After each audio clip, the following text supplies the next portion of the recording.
இப்போ எங்கள் அம்மாவுக்கு சின்ன வயசுலேருந்து சொந்த வீடு இல்லைன்னு பெரிய கவலை. எனக்கு வீடு வாங்க நான் தனியாக தான் இருப்பேன்னு சொன்னாங்க. எங்கள் அம்மா ரொம்ப எங்கள் அப்பா கொஞ்சம் டார்ச்சர் பண்ணதில்ல. அதனால் Sunland Refined Sunflower Oil and GT Holidays presents Master Inspirers with Vijay Sethupathi. நீங்கள் எத்தனை வயசு இருக்கும்போது அப்பா தவறிட்டாங்க? இப்போ தான் சார் நான் காட்சி பாராஜ் டைரக்ஷனு நைட்டு 12 மணிக்கு எங்கள் அம்மா ஃபோன் பண்ணு சார், அப்பா உடம்பு சில்லுன்னு ஆகுதுன்னு சொல்லிட்டு. நான் ரொம்ப ஒரு மாதிரி நர்வஸ் ஆகிட்டேன். ஒரு அரை மணி நேரத்தில் ஒரு பாக்கெட் தம்மா அடிச்சிட்டேன். அப்போ உட்காந்து அவர்கிட்ட பேசிட்டு இருந்தேன். எனக்கு நான் பேசுகிறது உனக்கு கேட்குதான்னு தெரியல அப்படின்னு சொல்லி ஒரு கொஞ்சம் பேசிட்டு அப்புறம் காலில் செக்னு சொன்னாங்க, இறந்துட்டாங்க அப்படின்னு சொல்லி சொன்னாங்க. ரொம்ப ஃப்ரெண்ட்லி. நான் ரொம்ப இன்ட்ரோவர்ட். டேய் நீ யாருன்னு உனக்கு தெரியாதுடா அப்படின்றாங்க. இவர் வாழ்க்கை ரொம்ப பாரம் பயமுறுத்தினதே இல்லை. அதுக்கு முன்னாடி கேட்டார், என்னடா ஏதாவது வந்துருவியாடா, ஏன்னா கல்யாணம் குழந்தை பிறந்துச்சு, இறந்து போகிற முன்னாடி வந்துருமாடான்னு கேட்டாரு. என்ன மீறி எங்கே சாக போகிற, இரு பொறுமையாக போகலாம் அப்படின்னு. இவ்வளோதான் இருக்கும் ரெண்டு பேருக்கு conversation.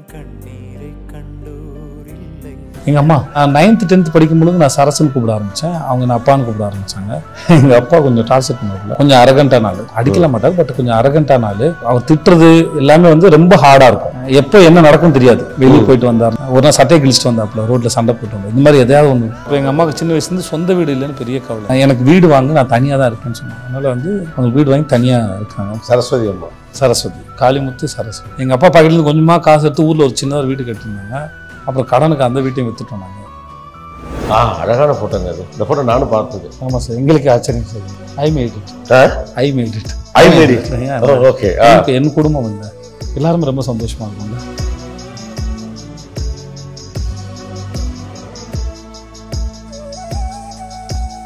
Sunland refine sunflower oil மற்றும் ஜிடி ஹாலிடேஸ் வழங்கும் Behindwoods master inspirers with Vijay Sethupathi. இன்னைக்கு மாஸ்டர் இன்ஸ்பைரர்ஸ் நம்முடைய கெஸ்ட், என்னுடைய ஃப்ரெண்டுன்னு சொல்லலாம், அவரை நடிகர் திரு விஜய் சேதுபதி அவர்கள். வணக்கம். வணக்கம் சார். ஆக்சுவலாக சில பிக்சர்ஸ் உங்களுக்கு இதில் காட்டுறோம், அது பற்றி உங்கள் நினைவுகள். எங்கள் அப்பாவா?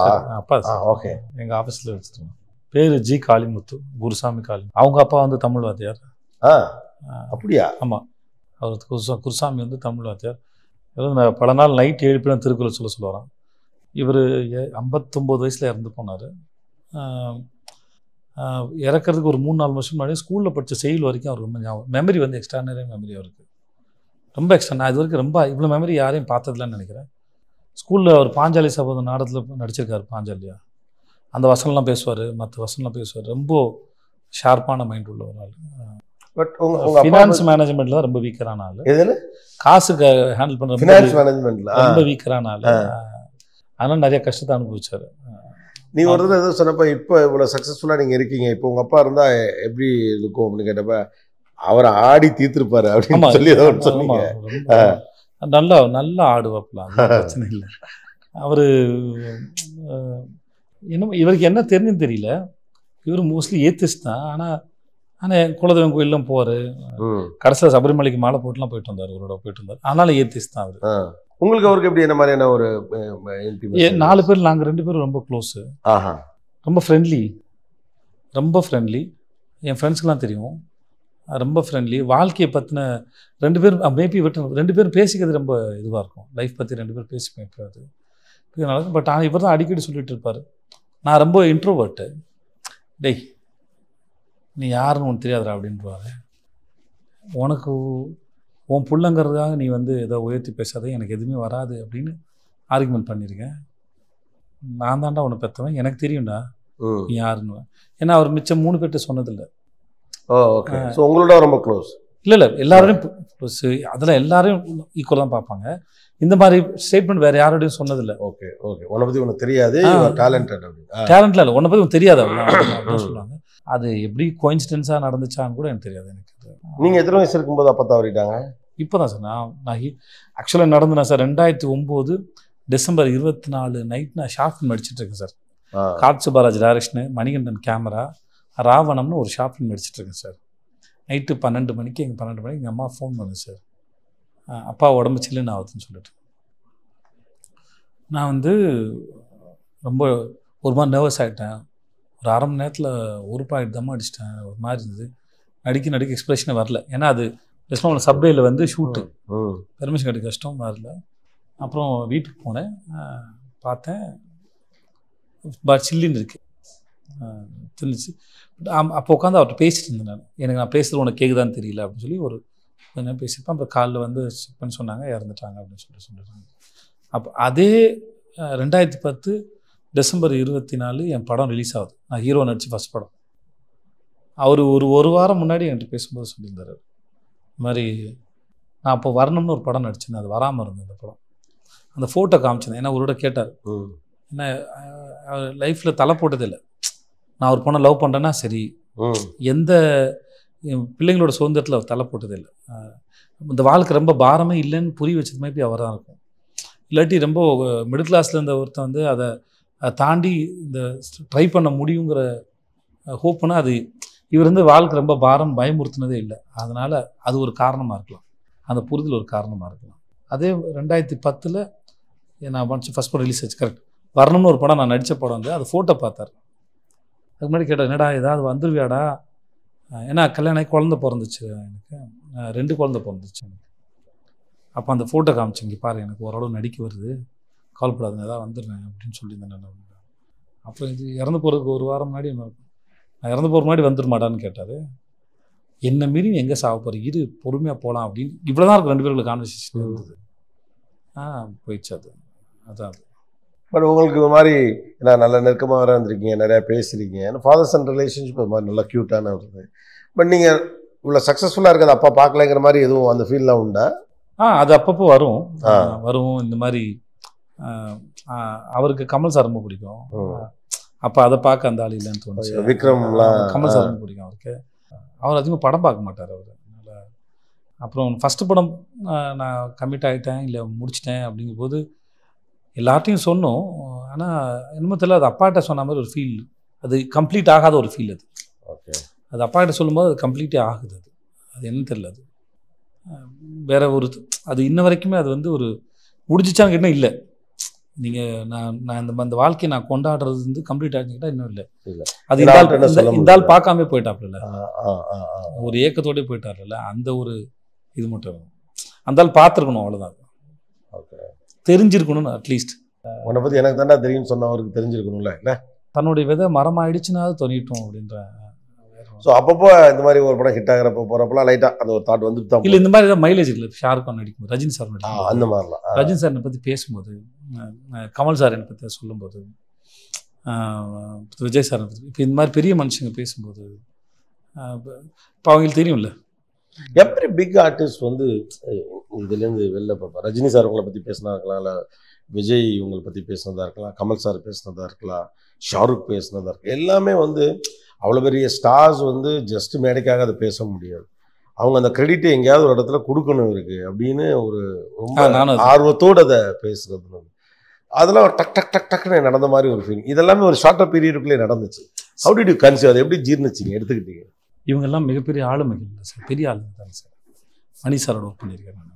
ஸோ பெரிய டேரக்டர் ஸ்ரீராமன் ஒர்க் பண்ணுது, குமார் ராஜாவோட ஒர்க் பண்ணுது, ஸோ இப்போ வெற்றி சாரோட ஒர்க் பண்ணுறது, நான் மணிகண்டன், இப்படி நான் ஜனாவோட இப்படி நிறைய பேர் வேலை செய்யும்போது கிடைக்கிற அனுபவங்கள் இருக்குல்ல சார், அதோட அது என்னுடைய நிறைய பயத்தை போக்கிடுச்சு சார். அதுதான் நான். ஸோ இவங்களே நம்மளை ரெக்கக்னைஸ் பண்ணுறாங்க அந்த கணக்கில். அது ஒரு இதுதான். பட் அதை தாண்டி அவங்களும் என்னால் ஸ்க்ரீன்ஸ் ஷேர் பண்ண முடிஞ்சது. அவங்க என்னை வந்து என் ஒர்க்கை வந்து அவங்க நிஜமாக பாராட்டுறாங்க, மனசார பாராட்டுற போது அப்போ நான் ஓரளவு சரியான இடத்துலாம் போயிட்டுருக்கேங்கிற ஒரு கான்ஃபிடென்ட் அது கொடுக்குது. நீங்கள் சொன்னீங்களே அண்டர் ரேட்டட் ஓவர் ரேட்டட்லாம் பேசுகிறாங்க. இப்போ இதுக்கெல்லாம் பதில் அவங்க சொல்லும்போது ஏதோ ஒரு திருப்தி அதுவும் கூட வச்சுக்கோங்க. ஓகே ஓகே, அப்போ அந்த பயம் குறையுது. அந்த பயம் குறையுது. ஏன்னா இவங்களுக்கு அவங்களோட அந்த படத்தில் என்னோட சேர்த்து நிறைய பேர் நடிச்சிருக்காங்க. ஸோ என்ன அவங்கள அப்படி சொல்லணுன்ற அவசியம் அவங்களுக்கு கிடையாது, அது கண்டிப்பாக கிடையாது. ஜஸ்ட் லைக் தட் நல்லா நடித்தார் சார் அப்படின்னு தான் ஒன்று பாராட்டி போயிடலாம். அப்போ அவங்க என்னவா புரிஞ்சுக்கிட்டு அவங்க பேசுனாங்கன்னு சொல்லும்போது, இந்த தொழிலில் இருக்கிறவங்க, தொழிலில் சிறந்து மேலே இருக்கிறவங்க வந்து நம்மளை புரிஞ்சுட்டு ஒரு வார்த்தை சொல்லும்போது அது நமக்கு உண்டான தம்பி நீ சரியாக தான் போப்பா அப்படின்னு சொல்ல ஒரு ஃபீல் ஏற்படுத்துது. எங்கள் அம்மாவா அவங்க எங்கள் அத்தை பொண்ணு மாதிரி இருக்கு. ஓகே, ஏதோ ஒரு சரஸ்வதி. ஆமாம், ஓகே. இது எப்படி எடுத்தாங்கன்னு தெரியலையே, ஏதோ பிடிச்சிருக்காங்க. அம்மாவுக்கு உங்களுக்கு எப்படி அப்பாவோட இருக்கும், அம்மாவோட நல்லா இருக்குமா? நான் 9th 10th படிக்கும்பொழுது நான் சரசன் கூப்பிட ஆரம்பித்தேன், அவங்க என்ன அப்பான்னு கூப்பிட ஆரம்பித்தாங்க. நீங்கள் அம்மா பேர் சொல்லி தான் கூப்பிடுவீங்க? சரசன் அப்பத்துலேருந்து. ஏன்னா எங்கள் அம்மா ரொம்ப, எங்கள் அப்பா கொஞ்சம் டார்ச்சர் பண்ணுவாப்புல, அதனால் ரொம்ப கொஞ்சம் அரகண்டான ஆள். அடிக்கல மாட்டார், பட் கொஞ்சம் அரகண்டான ஆள். நான் சொல்கிறது யாரும் தப்பாக புரிஞ்சு போகிறாங்க. இந்த சென்ஸ் கொஞ்சம் டஃப்பான மனுஷன். எப்போ என்ன நடக்கும் தெரியாது. வெளியே போயிட்டு வந்தார்னா ஒரு நாள் சட்டையை கிழிச்சிட்டு வந்தாப்புல, ரோட்டில் சண்டை போட்டு வந்தார். இந்த மாதிரி எதையாவது ஒன்று பண்ணுவார். அவருக்கு அந்த சிவில் இன்ஜினியர் தானே அவர். சைட்டுக்கு போனாலும் அவர் திட்டுறது எல்லாமே வந்து ரொம்ப ஹார்டாக இருக்கும். எங்கள் அம்மாவுக்கு எப்போயாவது இந்த ஃபினான்ஷியல் ப்ரெஷரு இல்லை பயம் ஏன் வரும்போதெல்லாம் அப்பத்துலேருந்தே நான் பேச ஆரம்பிச்சிட்டேன்.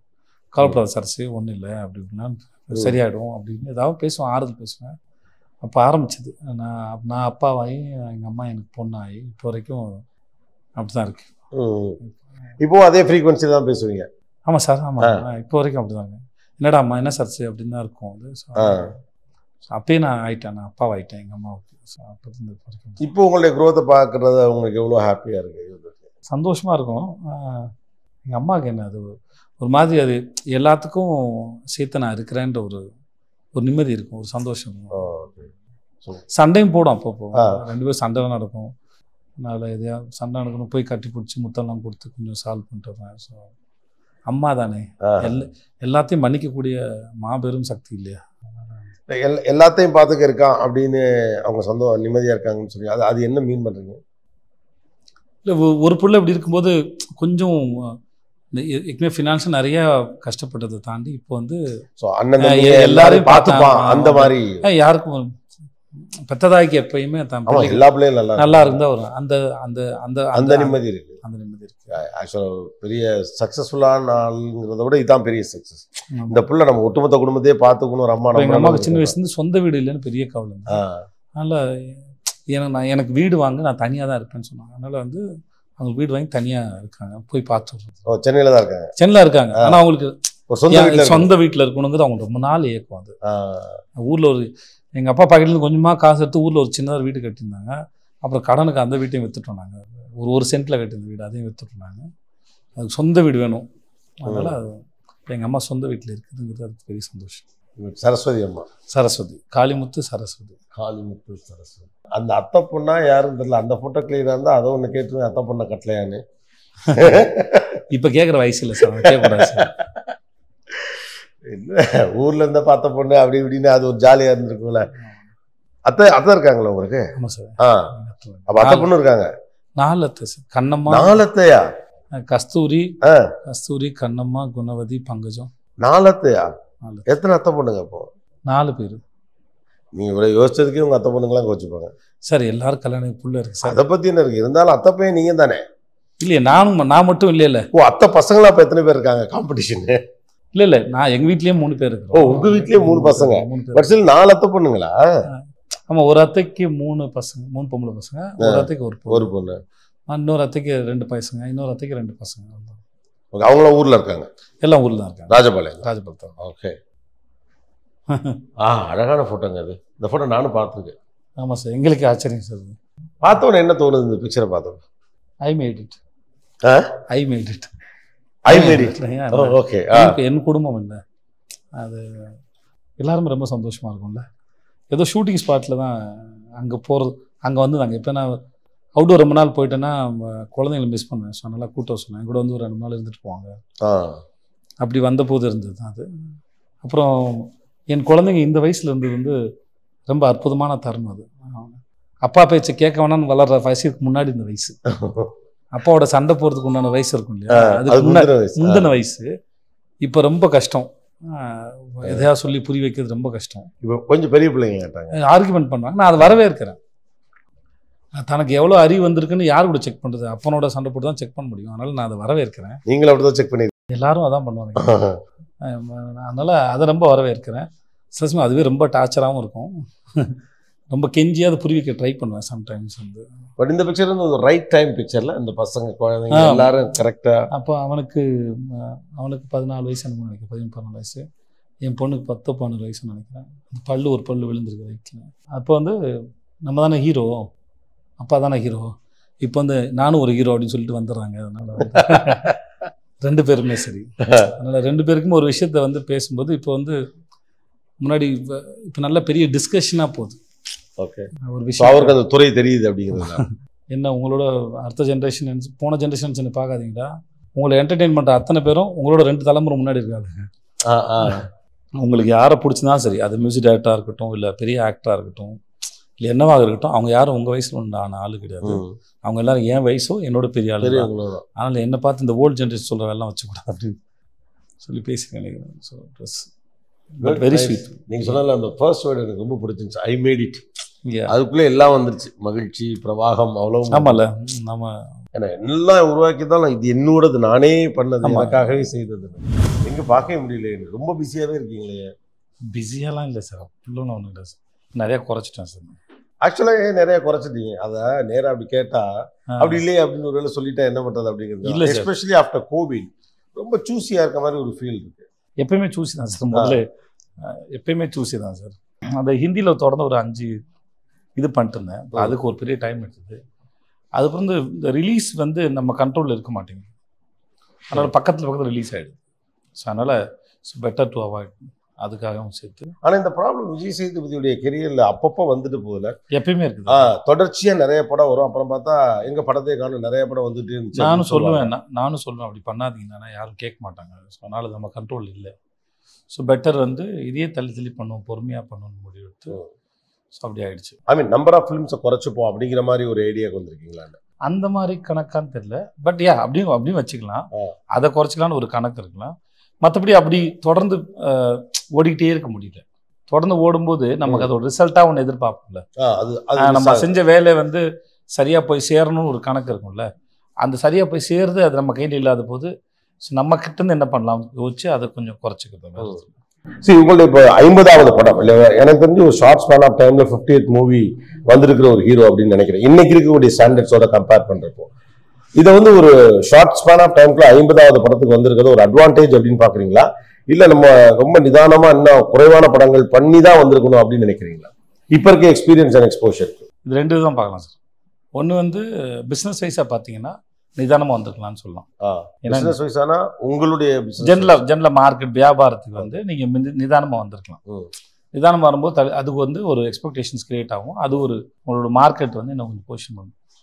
ஆனால் கற்றுக்கிட்டதா பார்த்தீங்கன்னா எனக்கு இது வந்து ஒண்டர்ஃபுல் எக்ஸ்பீரியன்ஸ் ஆஸ் அன் ஆக்டரா. உள்ள நடந்த அந்த மாற்றம், அண்டர்ஸ்டாண்டிங்ஸு, நான் கிடைச்ச நாலேஜ், இந்த எக்ஸ்பீரியன்ஸ் இருக்கு இல்லையா, அது இவ்வளோ வேலை செய்ய போய் தான் அது கிடைச்சது. ஓகே, இவ்வளோ மேலே கீழே போகும்போது யாராவது ஒருத்தர் வந்து ரொம்ப எக்ஸ்ட்ரீமான ரொம்ப சென்சிபிளான ஒருத்தரோட வேலை செய்வோம், சுத்தமாக புரிஞ்சுக்காத ஒருத்தரோடையும் வேலை செய்வோம், ரொம்ப அண்டர்ஸ்டாண்டிங் ஒருத்தரோட வேலை செய்வோம், ரொம்ப ஈகோஸ்டிக்காக ஒருத்தரோட வேலை செய்வோம். இப்படி ஏதாவது ஒன்று இது, அப்புறம் சீனு, அது எழுதப்படுற விதம், இப்படி எல்லா இடத்துலையும் வேறு அனுபவங்கள் இருக்கும். சில இடத்துல நீங்கள் போய் எல்லாத்தையும் நீங்கள் யோசித்து நீங்கள் செய்ய வேண்டியதாக இருக்கும், சில இடத்துல தேவையே இருக்காது. இப்படி நிறைய வந்துட்டு போகும். குறைந்த காலத்தில் நிறைந்த அனுபவங்கள் அப்படிங்கிற பெர்ஸ்பெக்டிவ்ல பார்த்தா திஸ் இஸ் ஃபேண்டாஸ்டிக். ஓகே, ஏன்னா கோ ஆக்டர்ஸு சில பேர் ரொம்ப கோஆப்ரேட்டிவாக இருப்பாங்க, சில பேர் வந்து தேவையில்லாமல் ஒரு காமன் போடுவாங்க, என்னவாக இருக்கட்டும். பட் எல்லார்கிட்டையும் இருந்துட்டு வந்த அந்த அனுபவம் இருக்கு இல்லையா, ஒர்க் பண்ண அனுபவம் இருக்கு இல்லையா, அது வந்து நடுவில் வில்லனாக நடித்தது, பெரிய ஸ்டார்ஸோடு நடித்தது, அவங்க எப்படி வந்து அப்ரோச் பண்ணுறாங்கன்னு பார்த்தது, இப்படி எல்லாமே சேர்த்து அதில் கிடைச்ச அனுபவம் வந்து ரொம்ப பெருசு. அது வந்து மற்ற அதெல்லாம் பார்க்கும்போது சரி மார்க்கெட் பற்றி அதை பற்றி அந்த கவலையை வந்து தள்ளி வச்சிருந்தது. டேலி ஆகுது, ஒரு ஷார்ட் பீரியட் எவ்வளோ பெரிய எக்ஸ்பீரியன்ஸ் கிடைக்குது அப்படிங்கிறப்ப டேலி அவ்வளோ பெட்டராகவே இருக்கு. இது ஒரு மனதளவு திருப்தி ஏற்படுத்துதில்ல. நான் ஒரு முறை கேமரா முன்னாடி நிற்கும்போது நான் என்னவா இருக்கிறேன்ற கேள்விக்கு முதல்ல எனக்குள்ளேருந்து எழுதுகிற கேள்விக்கு பதில் கிடைக்கிறது இப்போ தான் திருப்தி அளிக்குது. இந்த ஒப்பேத்துற தன்மை வந்து கொஞ்சம் குறைஞ்சிருக்குன்னு சொல்லலாம். பட் நீங்களாம் ஒப்பேத்துறாலே அவ்வளோ படத்துக்கும் ஏதாவது ஒன்று புதுசாக பண்ணணும், வித்தியாசமாக பண்ணணும்னு யோசிக்கக்கூடிய ஒரு டைப் மாதிரி தான் சோஃபார் இருந்திருக்கு ஒரு ஆரஞ்சு மட்டும். ஆமாம் சார், என்ன பண்ணாலும் உங்களுக்கு உள்ளதுக்கு தெரியும்ல, நமக்கு தெரியும்ல, நம்ம வேலையை திருப்பி கொஞ்ச நாள் கழிச்சு பார்க்கும்போது இல்லை இன்னும் கொஞ்சம் இதில் வேறு எதாவது யோசிச்சிருக்கணும். அதாவது பெர்ஃபார்மன்ஸ் வைஸில் இன்னமும் அதை அப்ரோச் பண்ணுற விதம், பெர்ஃபார்மன்ஸுங்கிறது மேபி ஒருத்தருக்கு ஒரு ஆங்கிள் இருக்கலாம். என்னை பொறுத்த வரைக்கும் அந்த இடத்துல நம்ம கேமரா முன்னாடி என்னவா நிற்க போகிறோங்கிறதா சாய்ஸ், அந்த சாய்ஸ் எப்படி எடுக்குங்கிறதா அதுக்கு இருக்கிற நாலேஜ் ரொம்ப முக்கியமானது. Don't you feel tired? ஏன்னா அதாவது எல்லாமே வேறு வேறு மாதிரியான கதாபாத்திரங்கள். அப்புறம் ஷார்ட்டஸ்ட் பீரியடில் டிஃப்ரெண்ட் கைண்ட் ஆஃப் எக்ஸ்பீரியன்ஸ். ஒன்று வந்து பர்ஃபார்ம் பண்ணுறது, இன்னொன்று என்னென்னா பல்வேறு தரப்பட்ட மனிதர்களோடு அணுக்கமாக இயங்கி ஒர்க் பண்ணுறதுன்னு வேறு வேறு மொழிகளில். ஸோ அது ஒரு மாதிரி டயர்டாக இல்லை.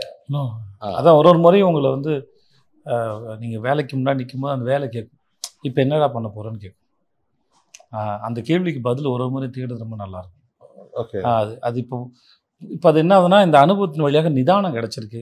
நிற்கும்போது பரபரப்பு இல்லை, பயம் இல்லை. கொஞ்சம் எனக்கு கேமராமேன் நிற்கும்போது எப்பவும் பயம் இருக்கும். எனக்கு இப்போ கொஞ்சம் பயம் இல்லை, என்ன பண்ண போகிறோங்கிற இது மட்டும்தான் இருக்குது. அதனால் கொஞ்சம் நிதானம் அடைஞ்சிருக்கேன்.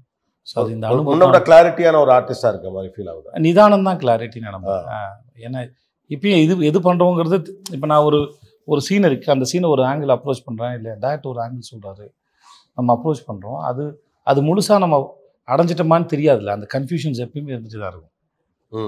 அதை ஏன்னா அவர் ஓகே சொல்கிற வரைக்கும் பெர்ஃபார்ம் பண்ணுறது மட்டும் தான் வேலையை ஒழிய, பட் அது சரியாக பண்ணமாங்கிற கன்ஃபியூஷன்ஸ் எப்பயுமே இருந்துகிட்டே தான் இருக்கும். அதில் எந்த மாற்று கருத்தும் இல்லை. ஸோ ஆனால் இப்போ நிதானமாக அதை பார்க்க தெரியுது. ரிசல்ட்டை பற்றின கவலை இல்லாமல் அதுக்கு டைரக்டர் மேலே போட்டுட்டு நிதானமாக அந்த வேலையை கண்மணி நின்று பார்க்க தெரியுது. முன்னாடி ஒரு பரபரப்பு, ஒரு ஆங்ஸைட்டி இருக்கும், ஒரு படபடப்புலாம் இருக்கும். இப்போ அதெல்லாம் இல்லை. இந்த ரிசல்ட் வெர்சஸ் திருப்தி அப்படிங்கிற ஒரு விஷயம் இருக்குல்ல, இது ரொம்ப காலமாகவே விஜய் சேதுபதி அதை தொடர்ச்சியாக பேசுகிற மாதிரி எனக்கு ஒரு அபிப்பிராயம். ஆமாம் சார், அது உண்மையாகவே அப்படி தான். அது இல்லை, நான் அதுக்குள்ளே வரேன். அதுக்குள்ளே மகாராஜாவுக்கு போயிட்டு வரணும் அப்படின்னு நினைக்கிறேன். 50வது படம் எந்த அளவுக்கு, அதாவது நான் ரெண்டாக பார்க்குறது, ஒரு நடிகருக்கு ஒரு 50வது படம்.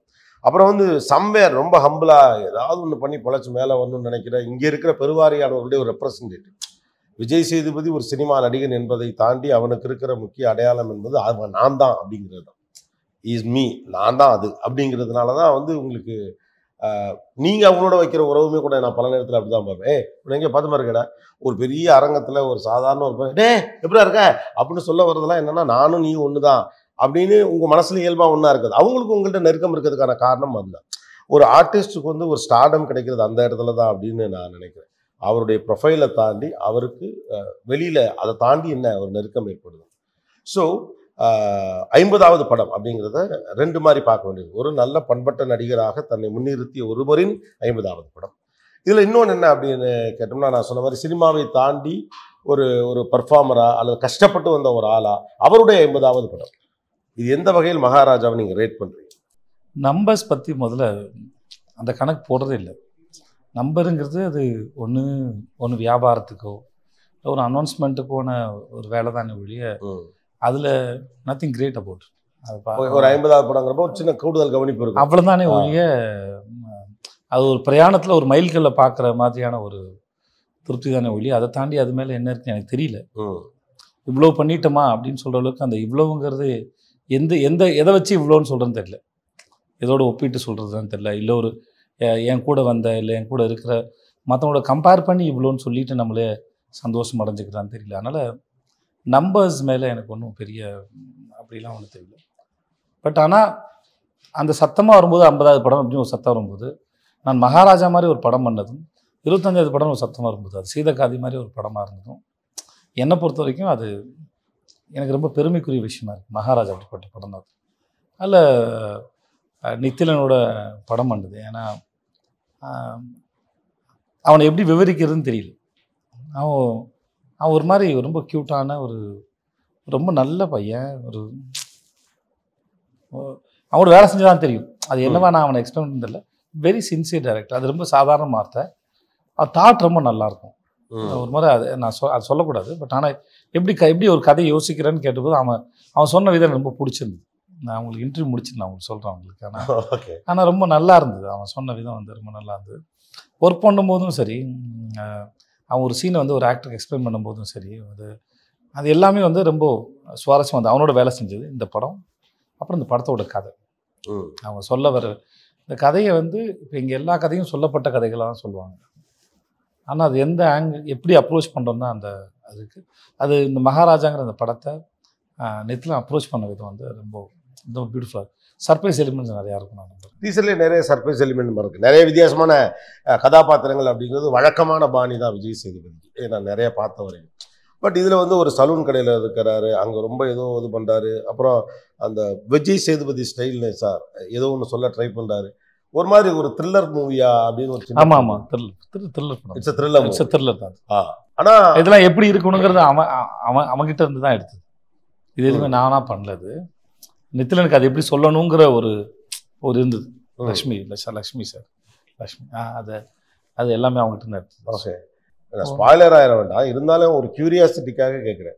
இது என்ன மாதிரியான ஒரு த்ரில்லர் மூவி? பீஸா கூட ஒரு த்ரில்லர் மூவி தான். ஓகே, பட் இது என்ன மாதிரியான ஒரு த்ரில்லர் மூவி அப்படின்னு? ஏன்னா ஒரு பர்டிகுலர் லொக்காலிட்டிக்குள்ளே படம் நிறைய ட்ராவல் ஆகிற மாதிரி இருக்கு பார்க்கல. சும்மா டீசர் இல்லை நாங்கள் நீங்கள் சொன்னப்போ நான் இப்படி இன்னும் அப்படி கிடையாது அது. ஆனால் அந்த பர்டிகுலர் லொக்காலிட்டியில் வந்து ஒரு கதை நகரத்துக்கான முக்கியமான இடமா அது இருக்குது. ஆனால் அப்படி கிடையாதுன்னு தான் நான் நினைக்கிறேன். அது பட் பீட்சா மாதிரியான பேய் படம்லாம் கிடையாது கண்டிப்பாக. அது இல்லை. மற்றபடி இது வேற எந்த ஆங்கிள் சொல்கிறேன் எனக்கு தெரியல. இது ஒரு த்ரில்லர். ஆமாம், சரி, ஓகே, வரும்போதே பார்த்துக்கிறேன். அது எதுக்கு அதோட ஒரு ஸ்பாயிலர்? அது எனக்கு சொல்லக்கூடாதுன்னு இல்லை. ஆனால் கேட்டிங்க இப்போ எனக்கு நிறைய பேர் லக்ஷ்மி என்னன்னு கேட்டாங்க புதுசாக பார்க்கணும் சொல்லிடலாம். அது படம் பார்க்கும்போது இருக்கிற அந்த சுவாரஸ்யத்தை வந்து அதுக்கு எடுத்துரும். அதனால ஓகே, நாங்களே படம் வந்ததுக்கப்புறம் நிறைய பேர் சொல்ல மாட்டாங்கன்னு அதை நம்புகிறோம் நாங்கள்.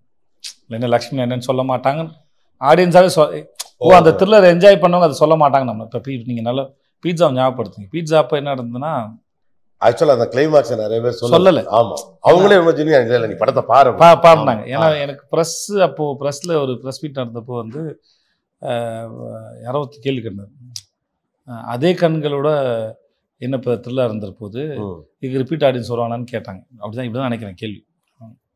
எங்களுக்கு தெரியாது சார், என்ன நாங்களாம் அது இப்போ சமப்படம் தான். அதே நாங்கள் அதை ஒப்பிட்டு பேசலை. அது தெரியல, நாங்கள் ஆடியன்ஸை சொல்ல மாட்டாங்க நம்புகிறோம் அப்படின்னு நினச்சி டேரக்டர் சொன்னார்னு நினைக்கிறேன். அதே மாதிரி ஆடியன்ஸை சொல்லவே இல்லை. யாருமே அந்த 435ங்கிறது அந்த விஷயத்தை வந்து சொல்லவே இல்லை. அந்த மாதிரி இந்த படத்துக்கும் சொல்ல மாட்டாங்கன்னு நான் நம்புகிறேன். ஸோ லக்ஷ்மி யாருன்னு சொல்ல மாட்டாங்கங்கிற அளவுக்கு அது ஒரு சுவாரஸ்யம். ஆமாம், ஏன்னா அவங்களுக்கு அது தெரியும் போது அவங்க அதை சொல்லி அதை ஸ்பாயில் பண்ண மாட்டாங்கன்னு நான் நம்புகிறேன். நான் என்ஜாய் பண்ணதை நீ என்ஜாய் பண்ணு சொல்லுவாங்க நான் நம்புகிறேன். என் பையனுக்கு 13 வயசு 14 வயசு.